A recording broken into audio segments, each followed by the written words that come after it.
تو ایک صاحب نے مجھے بتایا کہ میری بڑے اچھے خوش مزاج ہیں, انہوں نے بتایا کہ میری بیگم جو ہے نا وہ سیڑھیوں سے نیچے آتی ہے دروازہ کھولنے کے لیے, اوپر ایک منزل پہ رہتی ہے, سارا دن میں 2 دفعہ اس نے نیچے آ کے اوپر جانا ہے, ایک ماسی کے لیے اور ایک کہتے ہیں میں جب آتا ہوں آفس سے, اور کوئی کام نہیں کر رہے, گھر میں ماسی بھی ہے اور سارے کام ماسیاں کر رہی ہیں, بیگم کا کوئی کام نہیں ہے گھر میں,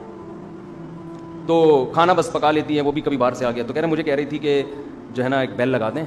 ایک بٹن لگا دیں یہاں پہ, جب کوئی گیٹ پہ آیا کرے تو میں یہیں سے بٹن کھول دوں, ماسی واسی آتی ہے تو میں یہیں, مجھے نیچے نہ اترنا پڑے. بات غصے والی تھی, آدمی کو غصہ آتا ہے یار اتنا تو کام کر لو نا کہ نیچے سے.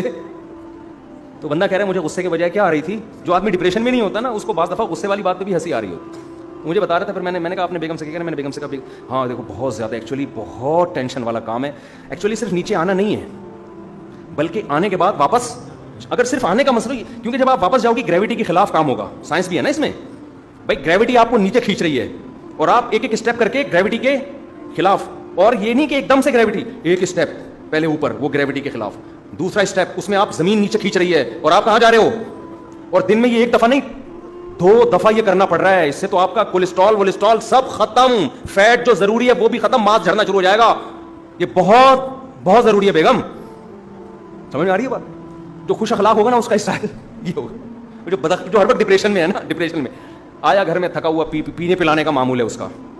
جو ڈپریشن میں نہیں ہوتا نا وہ الٹی باتوں کو بھی ہنس کے اگنور کر دیتا, بیگم اللہ کا واسطہ کوئی اور بات کر لو, یہ تمہاری صحت کے لیے کیا ہے بہت ضروری ہے کہ 2 بلکہ 10 دفعہ تم یہی ایکسرسائز کیا کرو, نیچے آؤ اور اوپر جاؤ. ایسے کوئی گھنٹی ونٹی لگاتی نا تو یہ تمہاری صحت کے لیے نقصان دہ, وہ ہنس کے ٹال دے گا. اور جو بد دماغ لوگ ہوتے ہیں نا, بد دماغ, زیادہ تر نشے والے لوگ بد دماغ ہوتے ہیں,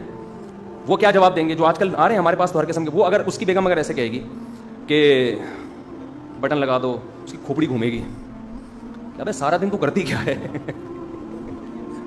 24 گھنٹے میں تیرا کوئی کام ہے نہیں, 2 دفعہ تجھے اترنا پڑتا ہے, دوبارہ یہ لفظ بولا نا رکھ کے چماٹ لگاؤں, اور لگا بھی دے گا پھر وہ. تو خوش مزاجی اور ٹینشن والا دماغ یہ تھوڑی دیر میں انسان کو پتہ چل جاتا ہے, تھوڑی دیر میں. باقی بعض عورتیں واقعی اتنی بد اخلاق ہوتی ہیں کہ خوش مزاج کو ڈپریشن کا مریض بنا دیتی ہیں, ایسی ہوتی ہیں. جیسے بعض ایسے آدمی بھی ہوتے ہیں کہ وہ ایسے بد دماغ ہوتے ہیں کہ اچھی بلی خوش مزاج عورت کو ڈپریشن کا مریض بنا دیتے ہیں. تو یہ انسان ماحول سے بھی بڑا متاثر ہوتا ہے. تو ڈپریشن جو ایک دم ہائپر ہونے والی صفت ہے نا, یہ صرف نشے سے نہیں آتی, یہ ماحول سے بھی آ جاتی ہے. اگر آپ کے گھر کا ماحول ایسا ہے, ہر وقت ابا سے پٹ رہے ہیں, اماں سے پٹ رہے ہیں, اماں ہر وقت ڈانٹ رہی ہیں, ابا ہر وقت ڈانٹ رہے ہیں, بڑا بھائی کبھی تمیز سے بات ہی نہیں کر رہا, تو الحمدللہ تھوڑے دنوں میں آپ بھی اسی حساب سے ویسے ہی بدتمیز بن جائیں گے. اور یہ اللہ کی طرف سے ہے تاکہ آپ بھی ویسے ہی ہو جائیں, آپ پھر ٹینشن زیادہ نہ لیں, آپ بولے میں بھی ایسے ہی ہوں اور یہ بھی ایسے ہی ہیں. تو اس لیے بہت سوچ سمجھنا چاہیے, انسان ماحول کے اچھے اثرات لے, برے اثرات نہ لے.